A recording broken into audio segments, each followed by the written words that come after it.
Olá, bom dia, pessoal. Revisão a respeito de três situações: sequências, razão e proporção. Então, nós vamos falar eh, sobre esse assunto porque temos esse assunto nas nossas avaliações. Então, vamos rever alguma coisa. Para iniciar, então, antes dos exercícios, uma frase para a nossa meditação. A felicidade não depende do que nos falta, mas do bom uso que fazemos do que temos. Então, lembrando que esses exercícios aqui não estão no nosso livro, tá? Então, por isso eu não falei lá desde o início. São exercícios selecionados que fazem parte do conteúdo para a nossa avaliação. Então, aqui eu selecionei alguns. Vamos lá. Questão número 1. Quais são os dois próximos números dessa sequência? Então, a gente observa que do 5 para o 11 aumentou, do 11 para o 9 diminuiu, 9 para 15 aumentou, 15 para 13 diminuiu. Então, a gente tem que ver se consegue descobrir o que está acontecendo com a sequência. A gente sabe que está aumentando e diminuindo. Agora, quanto está aumentando, quanto está diminuindo? Então, aqui, ó, 11 menos 5 é 6, né? Então, quer dizer que aumentou. A gente faz a operação inversa para descobrir quanto aumentou. Então, aumentou 6. E 11 menos 9 é 2. Significa, então, que diminuiu 2, né? Então, a gente vai acrescentar aqui, fazendo a sequência, para chegar nesses espaços aqui e completar, então. Vamos lá. Então, aqui aumentou 6 e o outro diminuiu 2, né? Então, 5 mais 6, 11. 11 menos 2, 9. Agora tem que aumentar 6 e depois diminuir 2. Então, 9 mais 6 é 15. 15 menos 2 é 13. Então, vai continuar nessa sequência, mais 6 menos 2, mais 6 menos 2, e assim vai. Então, 13 mais 6 é 19, é o primeiro número do quadrinho aí. E 19 menos 2 vai ser 17. Então, os números próximos dessa sequência que estão aqui são os números 19 e 17 nessa ordem, tá? Então, questão número 1, finalizada. Vamos para a questão número 2. Qual é o próximo termo da sequência? A gente observa aqui que essa sequência está decrescendo, né? De que forma que ela está decrescendo? A gente percebe, então, que todos esses valores aqui, ó, são divisíveis por 3. Então, significa que está dividindo por 3. Então, a gente vai fazer a divisão desde o início para ir confirmando. Olha só, 2.187 dividido por 3 é 729. É o segundo número da sequência. Depois, 729 dividido por 3 dá 243. E agora, 243 dividido por 3 dá 81. Para descobrir, então, o próximo número dessa sequência, é a gente pegar o 81 e continuar dividindo por 3, porque o padrão dessa sequência aqui foi dividir por 3. O padrão dessa daqui era somar 6, tirar 2, somar 6, tirar 2, né? Aqui, dividir por 3, dividir por 3, dividir por 3, tá? Então, o próximo número da sequência aqui é o número 27. Prontinho, a questão número 2, certinha. Vamos para a questão número 3. Olha só. Escreva os 4 termos seguintes das sequências numéricas. Então, vamos lá. Aqui eu resolvi fazer uma tabelinha utilizando ah, os valores, porque eu quero os 4 termos seguintes, porque eu tenho o primeiro, eu tenho o segundo, eu tenho o terceiro. Então, eu vou descobrir o quarto, o quinto, o sexto e o sétimo termo. Então, olha bem como eu fiz. O quarto termo, eu vou substituir esse N aqui, ó, por 4. O quinto termo vou substituir por 5, o sexto vai ser por 6, o sétimo vai ser por 7. Por que que eu faço essa substituição? Porque o N significa ser o número do termo, tá? Então, eu vou substituir pelo valor do termo, que corresponde ao o valor numérico da posição dele. Então, aqui ele é o primeiro, olha só, 3 é o primeiro, então aqui é 1. 1 vezes 3 é 3. O 6 é o segundo, então 2 vezes 3, 6. O 9 é o terceiro, então 3 vezes 3 é 9. E aqui, então, eu vou continuar. Vezes 4, vezes 5, vezes 6, vezes 7. Eu vou conseguir, então, os 4 próximos termos da sequência, né? Então, vai ficar 3 vezes 4, 12. 3 vezes 5, 15. 3 vezes 6, 18. E 3 vezes 7, 21. Então, para complementar ou continuar essa sequência, 3, 6, 9, continuamos então com 12, 15, 18 e 21. Aqui, então, está finalizada a letra A. Vamos para a letra B. A letra B agora é 2 vezes N mais 1.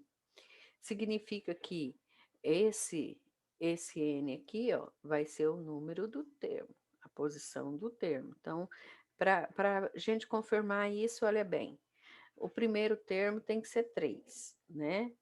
Ele é 3 aqui. Então, 1 vezes 2, 2 mais 1, 3. O segundo termo, ele é 5. Então, 2 vezes 2, 4, mais 1, 5, certo? Então, é o dobro do valor do termo mais 1, o dobro do valor do termo mais 1, tá? Então, a gente pode continuar fazendo a sequência, né? Aí, a gente vai substituir o N por 4, depois por 5, por 6 e por 7. Aqui é o quarto termo, aqui é o quinto, o sexto e sétimo termo na sequência, tá? Então, 2 vezes 4 é 8, mais 1, 9. 2 vezes 5, 10, mais 1, 11. 2 vezes 6, 12, mais 1, 13. E 2 vezes 7, 14, mais 1, 15. A sequência 3, 5, 7 continua com 9, 11, 13 e 15. Então, aqui, a questão 3 está completa. Vamos para a nova questão, que fala sobre tabelinha. Vamos lá. Após realizar algumas atividades físicas, 3 alunos de uma turma do 7º ano contaram seus batimentos cardíacos por um período de 10 segundos. A gente sabe que os médicos usam essa técnica, né? Para não ter que ficar muito tempo contando os batimentos cardíacos por minuto, e mesmo assim pode perder um batimento ou outro. Então, em 10 segundos é suficiente e dá para a gente fazer as multiplicações e descobrir por minuto, então, quantos batimentos são. Foi feita a anotação, então, Paola com 27 batimentos em 10 segundos, Tiago 31 em 10 segundos e Juliana 28 em 10 segundos, tá? Agora olha bem na letra A. Calcule o número de batimentos cardíacos por minuto de cada aluno. Então, primeira coisa que a gente tem que lembrar é que em um minuto há 6 períodos de 10 segundos, né? Então, significa que eu vou, para descobrir quantos batimentos por minuto cada aluno tem aqui, né?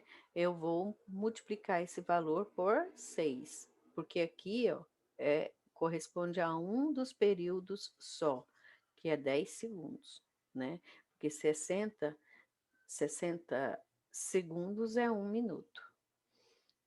E 60 pode ser dividido por 10, dá 6. Então, 6 períodos de 10 segundos. Então, fazendo o cálculo para cada um, Paola, multiplicando por 6, a quantidade de batimentos cardíacos, que é 27, dá então 162 batimentos por minuto. O Tiago, o valor coletado foi 31, então 6 vezes 31 é 186 batimentos por minuto.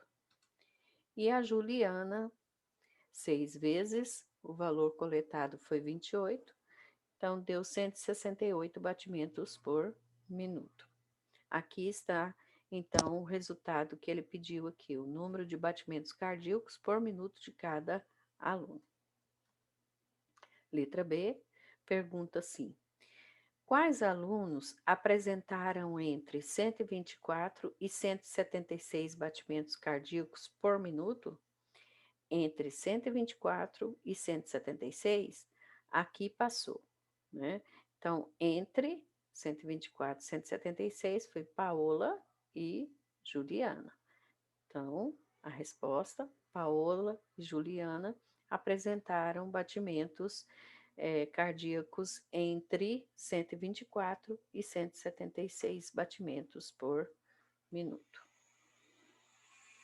Questão número 4 está finalizada. Vamos para a próxima questão. Questão número 5. Odete faz sonhos recheados para vender. A seguir, estão apresentados os ingredientes da receita utilizada por ela. Então, aqui está a receita da Odete. E a gente percebe que aqui são os ingredientes para massa e aqui para o recheio, tá? Utilizando todos esses ingredientes, tem um rendimento de 9 sonhos. Então, olha bem, olha a pergunta. Quantos ovos são necessários para preparar 27 sonhos? Vamos excluir as 3 gemas, tá? Porque aqui ovos, a gente vai se referir a ovos inteiros, tá bom? Então, seria referente a essa quantidade aqui, certo? Então, vamos lembrar. Um ovo na massa para fazer 9 sonhos. Então, eu anotei aqui. Então, um ovo para 9 sonhos. Então, quantos ovos eu vou chamar de X? Eu vou precisar para fazer 27 sonhos. Então, é só a gente montar a razão dessa frasezinha e dessa frase. E vai ter que ser igual, porque tem que ser proporcional, né? Então, um ovo para 9, X para 27. Tem que ser igual, igualamos, né? 1 para 9, assim como X está para 27. Aqui, a melhor forma de você calcular e descobrir o valor de X aqui, né, é você multiplicar cruzado, né? Então, 9 vezes X é 9x, 1 vezes 27, 27. Isolando o X, X é igual a 27 dividido por 9, logo o X é igual a 3. Eu não falei antes, mas, olha, são 9 sonhos no total quando se usa um ovo. Aqui já é o total de sonhos. Triplicou? Então, aqui tem por obrigação ter que triplicar para poder fazer a receita certinha, tá? E ter o mesmo rendimento, tá bom? Então, dava para a gente já descobrir só de ler, mas a gente deve realizar os cálculos, tá? Então, são necessários 3 ovos. E uma coisa importante que a gente não pode deixar de falar, em uma receita, quando você vai fazer, por exemplo, a metade da receita. Então, eu vou ter que diminuir aqui e a quantidade vai ter que diminuir também, né, de sonhos. E se eu diminuir, se eu for fazer a metade da receita, eu tenho que diminuir para cada ingrediente, senão a receita não vai dar certo, né? Senão um sabor vai ficar mais acentuado, ou senão vai ser fermento demais, ou vice-versa. Se eu quero dobrar a receita, ou quero triplicar a receita. Então, tem que lembrar que são todos os ingredientes que vão ter que dobrar, vão ter que triplicar, certo? Se dobrar só uma parte e outra não, vai ficar sem sabor, né? Não vai fazer o efeito desejado, tá certo? Então, vamos lá. Questão número 6 é para a gente assinalar os itens em que as grandezas são proporcionais. Então, vamos analisar isso. A altura de Aline aos 13 anos de idade era 1,55 metros e aos 26 é de 1,76 metros. Nesse caso, as grandezas idade e altura são proporcionais. Então, vamos pensar aqui, ó. Se eu multiplico 13 por 2, dá 26. Então, eu teria que multiplicar isso aqui por 2 e o resultado não é o produto de 2, né? O produto por 2. Então, 1,76 não é o dobro de 1,55, como 26 é o dobro de 13. Logo, aqui, respondendo, ó, não é proporcional, ou não são proporcionais, pois, multiplicando a idade da Aline por 2, a sua altura não será multiplicada por 2.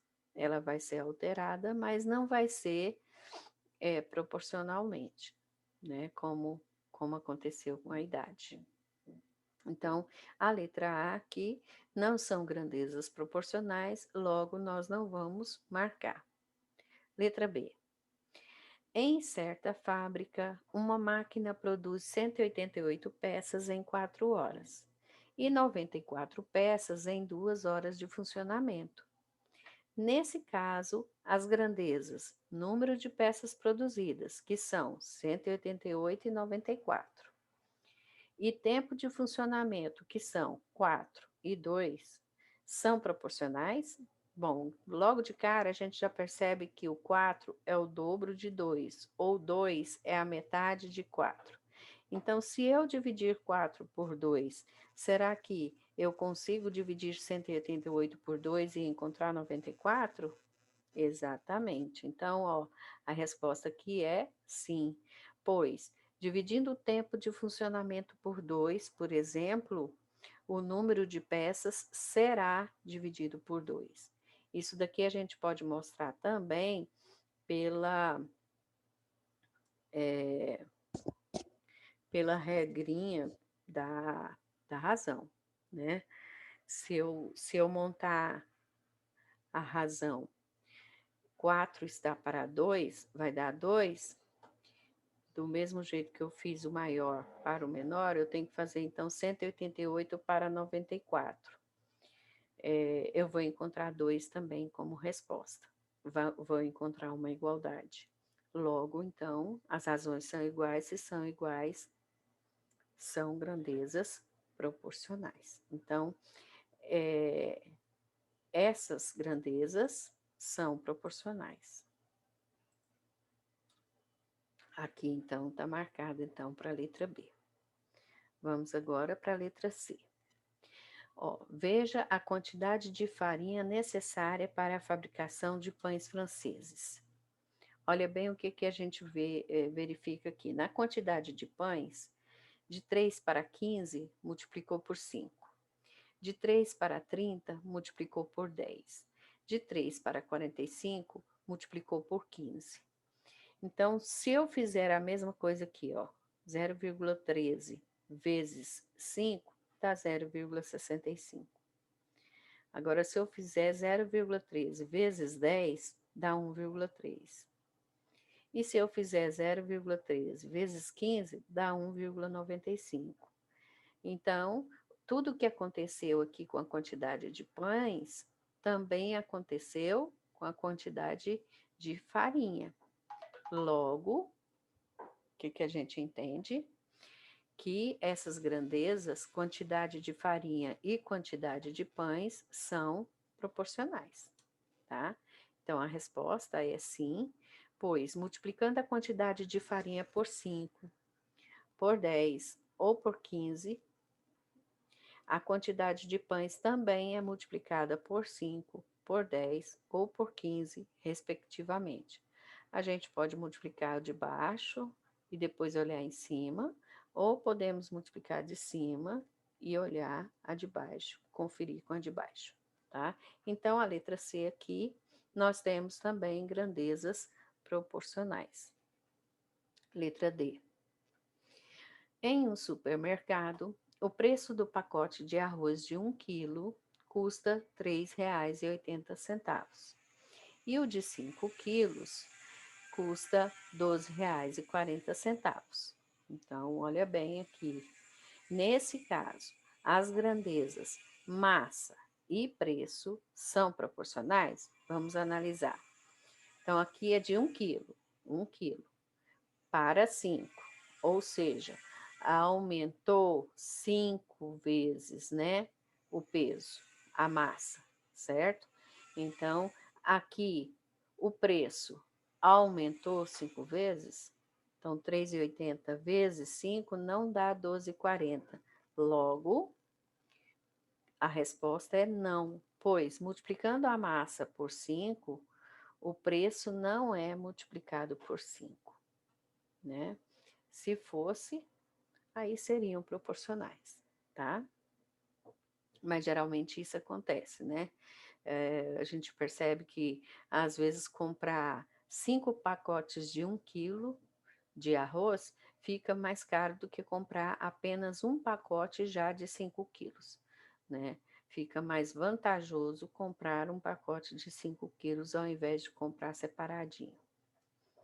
Então, letra D, não são grandezas proporcionais. Letra E. Uma máquina produz 3 peças por minuto e atende uma encomenda em 8 horas. Então, 3 peças por minuto e atende a uma encomenda em 8 horas. Se essa mesma máquina produzir 4 peças por minuto, a encomenda é atendida em 6 horas. Ou seja, vai diminuir o tempo. Agora, a gente precisa saber se dá proporcionalidade aí, né? Porque, pela lógica, se aumentou a quantidade de peças, vai gastar menos tempo para a produção, para finalizar a encomenda, né? Então, vamos ver aqui. Nesse caso, as grandezas, quantidade de peças produzidas por minuto e tempo são proporcionais? Vamos ver aqui. Sim, pois, multiplicando a quantidade de peças por minuto por 4 terços, por exemplo, e o tempo for dividido por 4 terços, olha o que acontece. Eu vou mostrar o cálculo aqui para vocês. Ó, multiplicar 3 por 4 terços. Por que 3? Ó, 3 peças, tá? Então, posso simplificar aqui e deu 4, né? E pegar e dividir 8 por 4 terços, tá? A gente sabe que dividir envolvendo frações, a gente copia a primeira e multiplica pelo inverso da segunda. Então, eu mostrei esse acontecimento aqui. Aí a gente pode agora simplificar, que dá 2, né? 2 vezes 3 é 6. Então, ó, deu 4 horas aqui, né? 4 peças, desculpa, 4 peças. 3 deu 4 peças, olha aqui. E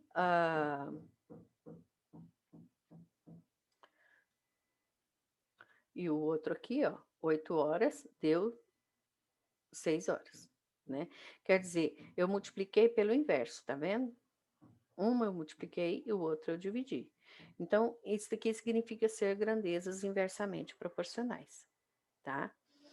Bom, pessoal, aqui a gente finaliza a nossa aula, né? E espero que tenham entendido, né? Qualquer coisa podem fazer as perguntas, anotem e façam as perguntas posteriormente, tá? Um abraço para vocês e até a próxima.